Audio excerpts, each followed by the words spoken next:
The night is always darkest just before the dawn, or so the old saying claims. But in the small town of Amherst, Nova Scotia, darkness took on a living, breathing form that refused to dissipate with the morning sun. It was the year 1878, when the shadows inside a modest cottage on Princess Street began to lengthen and twist into shapes that defied all logical explanation. This was not merely a case of old floorboards creaking in the winter wind, or the settling of a house foundation. This was something malevolent, and directed a force that would soon tear apart the lives of a quiet family. The air grew heavy with an unseen pressure that made the skin crawl, and the silence of the night became more terrifying than any scream. Amherst was a bustling community in the late 19th century, filled with the sounds of industry and the quiet piety of church-going folk. The Teed family lived a respectable life in a small yellow cottage that sat unassuming near the edge of town. The household was crowded, but filled with love, containing Daniel Teed, his wife Olive, and her sisters Jenny and Esther Cox. Nothing about the exterior of the home suggested the hellish nightmare that was breeding within its walls.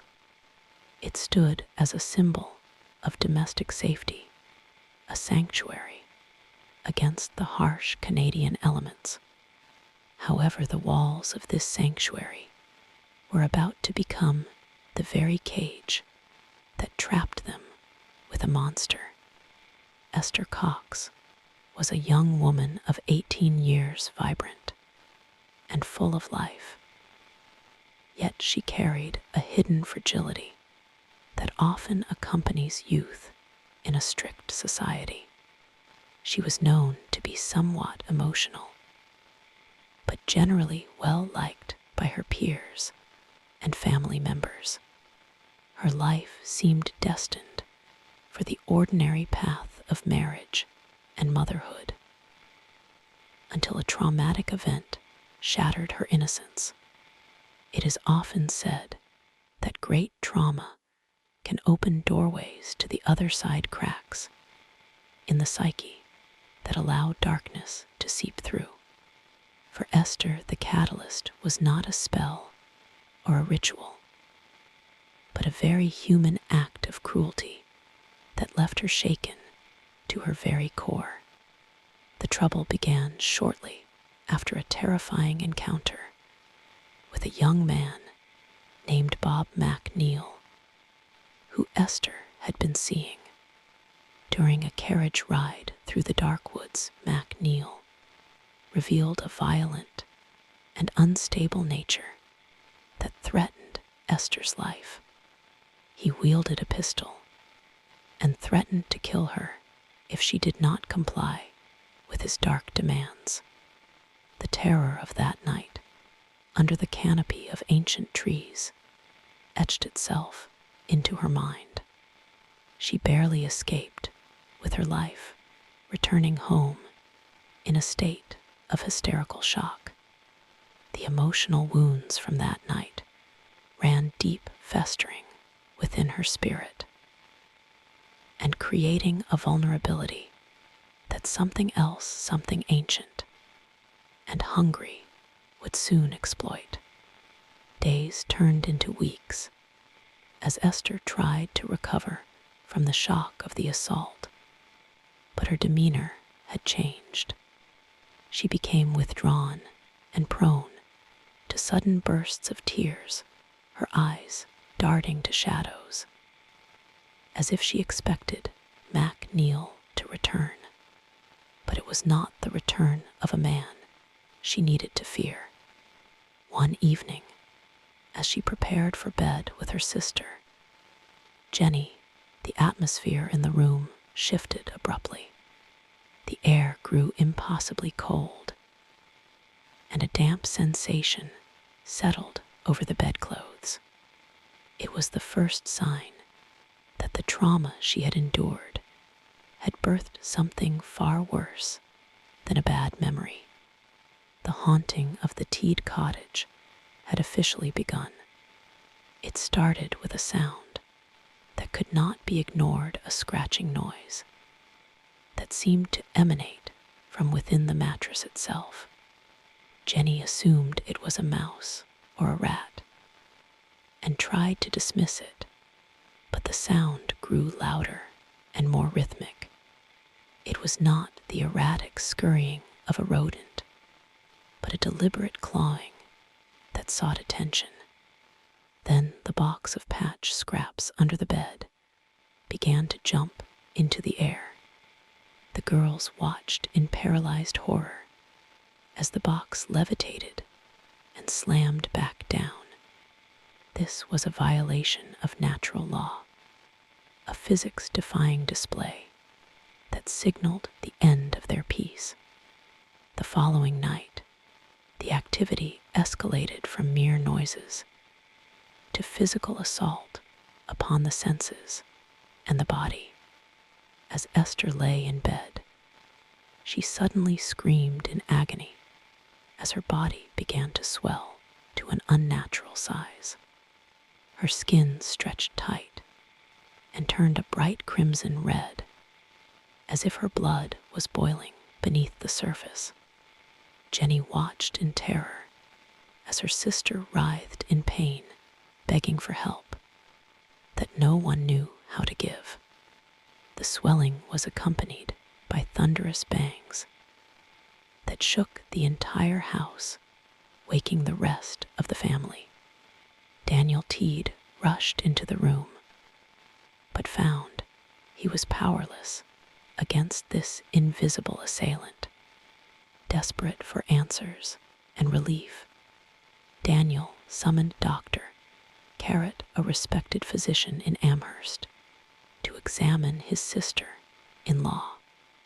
The doctor arrived expecting to treat a case of hysteria, or perhaps a severe allergic reaction. What he witnessed defied his years of medical training and left him shaken. As he sat by Esther's bedside, keeping watch, the pillow beneath her head began to move. It slid out from under her and floated in the air before being tossed across the room by invisible hands. Dr. Carrot could only stare in disbelief, realizing that his medicine bag held no cure for this affliction. The phenomenon was not content with moving soft objects. It wanted to communicate its presence with undeniable force. Loud raps echoed from the headboard, answering questions with a chilling intelligence. When the doctor asked if the spirit was present, 3 loud knocks reverberated through the wood. The sounds were so loud they could be heard by neighbors out on the street. It was a display of raw power that seemed to draw energy from Esther herself, leaving her weak and gasping for air. The entity was feeding on her fear, and her vitality growing stronger with every passing hour. As the nights wore on the entity became more creative and more cruel in its torment of the household. One evening, as the family gathered in fear, the words began to appear on the wall above Esther's bed. They watched in horror as invisible fingers traced letters into the plaster. The message was clear and blood-curdling. Esther Cox, you are mine to kill. The letters were large and jagged, as if carved by a maniacal hand. This was a death threat from beyond the grave, a promise of violence that sent a wave of panic through everyone present. News of the haunting spread through Amherst like wildfire, drawing the curious and the skeptical to the Teed cottage. People stood outside in the cold, hoping to catch a glimpse of the supernatural or to hear the thunderous knocks. The house became a spectacle, a theater of the macabre, where the price of admission was the terror of a young woman. The local clergy were called in to bless the house and pray for deliverance. Reverend MacLeod, a Baptist minister, arrived with his Bible in hand, confident in the power of faith. But the entity was not intimidated by scripture or holy men. During the prayer circle, the entity mocked the holy words with deafening knocks and the movement of furniture. A bucket of cold water placed on the kitchen table began to bubble and boil without any source of heat. The water agitated violently before flying off the table and drenching the onlookers. The minister was forced to retreat, his faith shaken by the raw demonic power he had witnessed. It seemed that God had turned a blind eye to the Teed cottage, leaving them to fend for themselves against the darkness. The despair in the house deepened as they realized they were alone. The violence escalated to include the element of fire, the most destructive and dangerous tool in the entity's arsenal. Matches would light themselves in full view of witnesses, flaring up and being thrown onto beds or into curtains. Smoldering fires would erupt in closets or under sofas, requiring constant vigilance from the family. They lived in perpetual fear of being burned alive in their sleep. Daniel Teed was forced to keep buckets of water in every room, turning his home into a fortress against arson. The entity seemed intent on burning the house down with everyone inside. In a desperate attempt to save his family and his home, Daniel made the difficult decision to send Esther away. Perhaps if she left, the spirit would follow her, or simply cease its torment of the cottage. Esther was sent to stay with another family, the Whites, who lived nearby, and offered to help. For a brief moment, there was hope that the distance would break the connection. However, the respite was short-lived. The entity was bound to Esther, not the house. Within days, the same phenomena began to plague the White household, proving that there was no escape.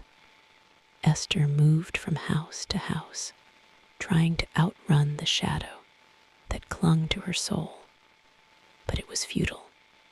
Everywhere she went, the knocking, the moving objects, and the fires followed. She became a pariah in the community, a woman marked by the devil. People crossed the street to avoid her, afraid that her curse was contagious. The psychological toll on Esther was immense. She was isolated, terrified, and exhausted, her spirit eroding under the constant assault. She returned to the Teed cottage broken and defeated, realizing she had nowhere else to go.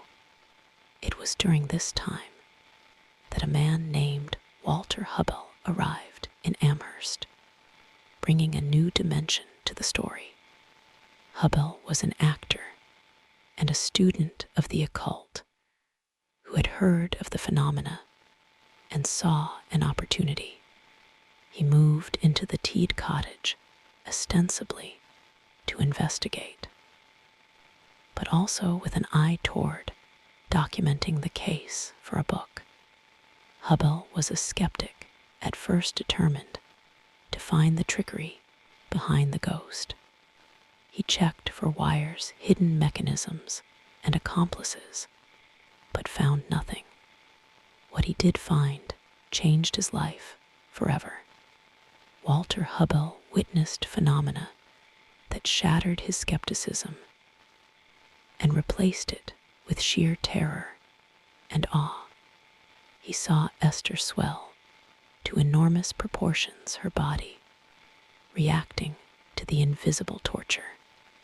He saw knives fly through the air with lethal velocity, embedding themselves in the woodwork near heads. He heard the voices, the trumpet sounds, and the incessant banging.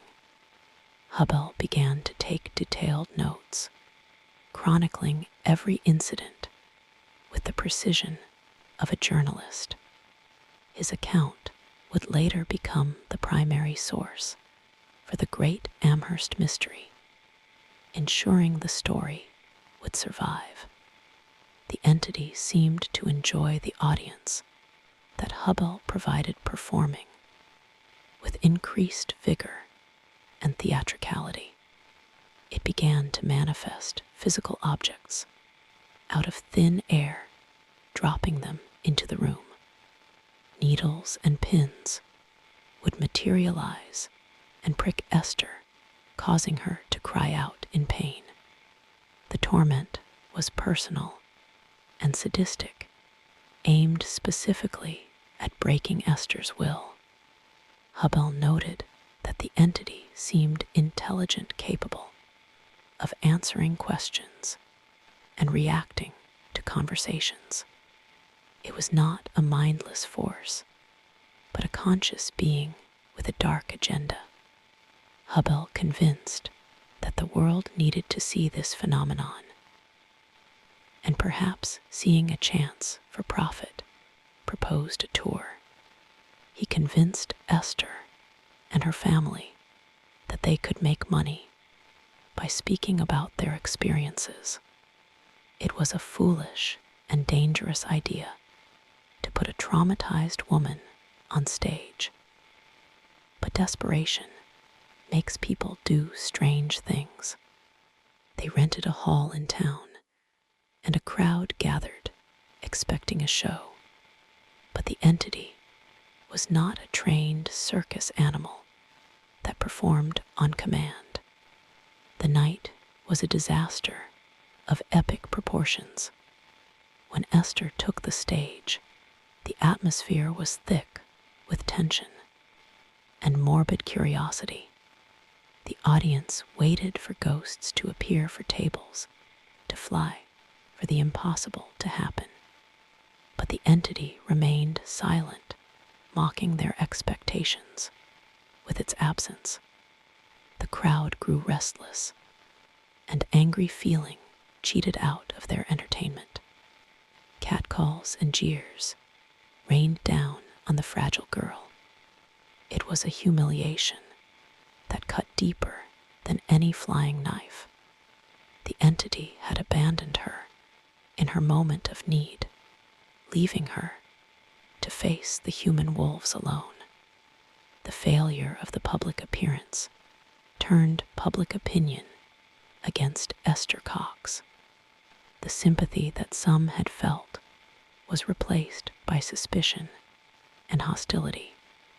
People began to whisper that she was a fraud, that she had faked the whole thing for attention.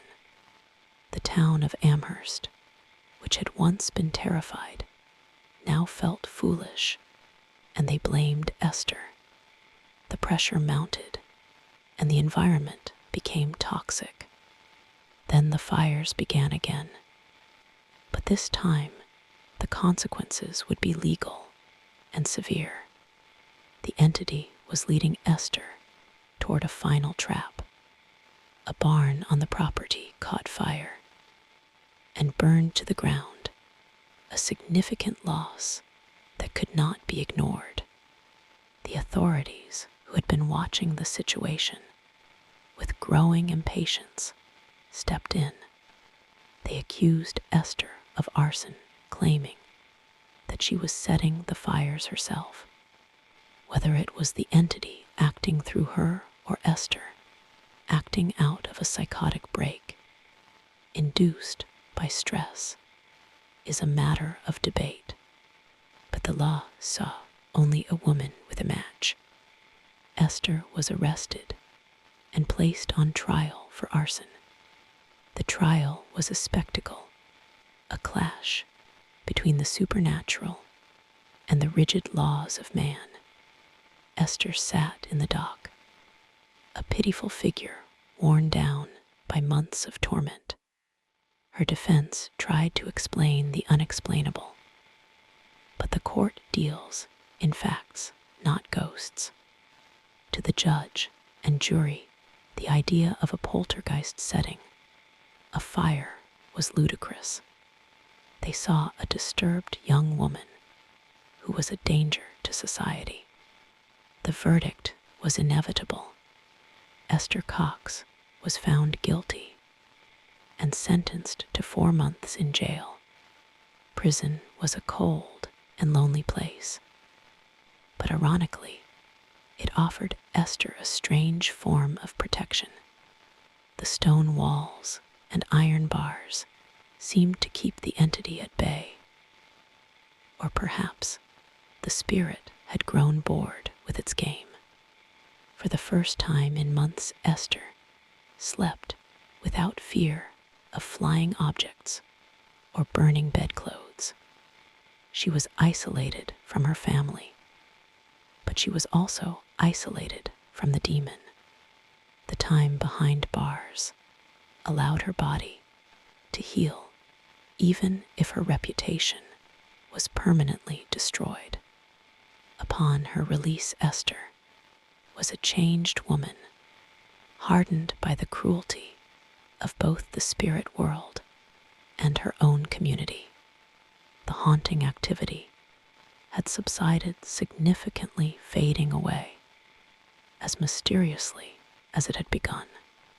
Some say the entity had completed its mission of destruction, while others believe it simply moved on to a new victim. Esther tried to rebuild her life in the ashes of her past. She eventually married twice and had children, trying to grasp a semblance of normalcy. However, the shadow of the Great Amherst Mystery never truly left her. She moved away from Amherst, seeking anonymity in the United States. She lived in Massachusetts for a time, trying to blend in to be just another face in the crowd. But the story followed her, printed in books and newspapers, whispered in parlors. She could never fully escape the title of the girl who was haunted. The trauma of those months in the Teed cottage remained a scar on her psyche. One of the most fascinating aspects of the case was a visit from a Micmac shaman during the height of the haunting. The indigenous medicine man had sensed the evil and offered his help. He claimed that an evil spirit was attached to Esther and that he could drive it away. But the cultural divide and the fear of the unknown prevented the family from fully embracing his help. It remains a tantalizing what if in the history of the case. Could ancient wisdom have succeeded where modern religion and medicine failed? Dr. Carrot, who had witnessed so much, remained baffled by the case until his dying day. He could not reconcile what he saw with his scientific worldview. He had seen potatoes jump out of a pot and traverse the room, He had heard the deafening knocks. He knew Esther was not faking it, yet he had no explanation.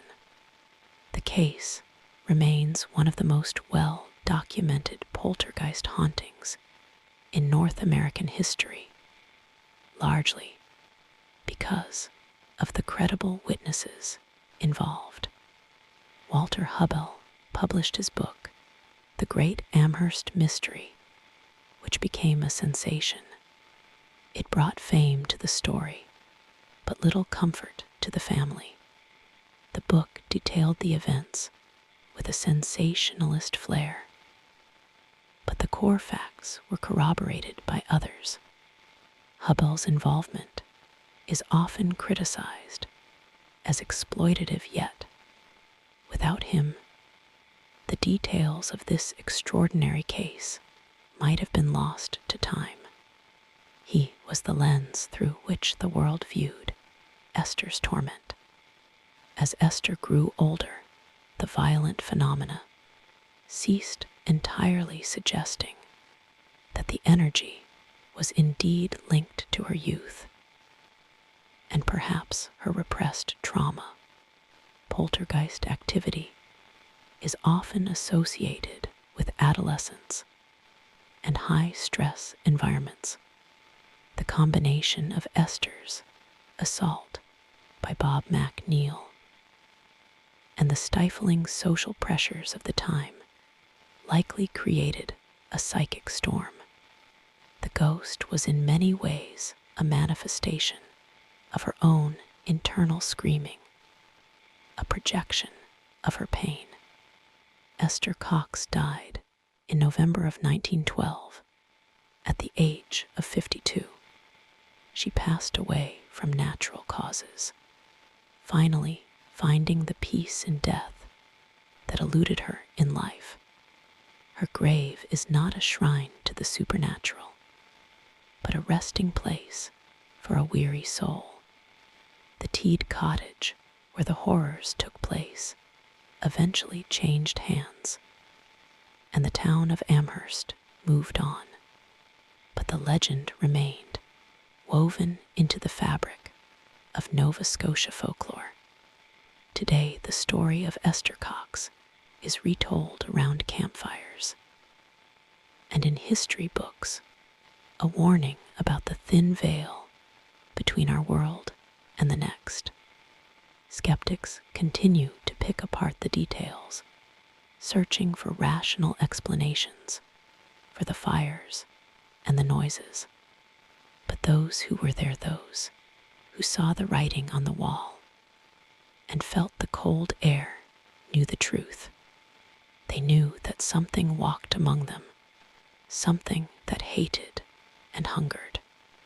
The Great Amherst Mystery stands as a testament to the unknown, a reminder that science cannot explain everything. It challenges our understanding of reality and forces us to confront the possibility of forces beyond our control. The image of the yellow cottage on Princess Street remains a symbol of fear. It is a place where the rules of nature were suspended and chaos reigned supreme. The story does not have a happy ending, only a quiet fading away. We are left with the lingering dread that such things are possible. If it could happen to a normal family in a quiet town, it could happen to anyone. The entity that tormented Esther Cox was never named, never caught, and never destroyed.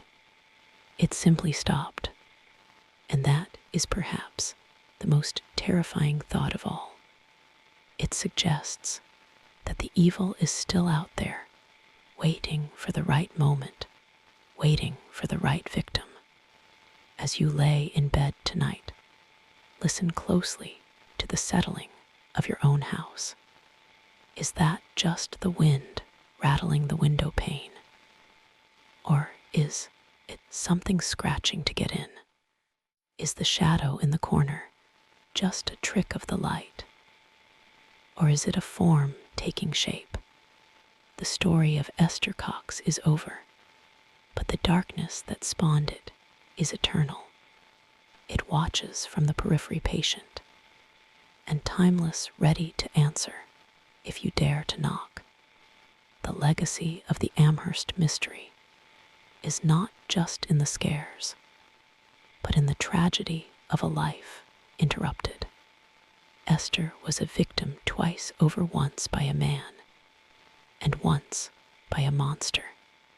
Her story serves as a dark mirror to the Victorian era, reflecting the anxieties and the hidden violence of the time.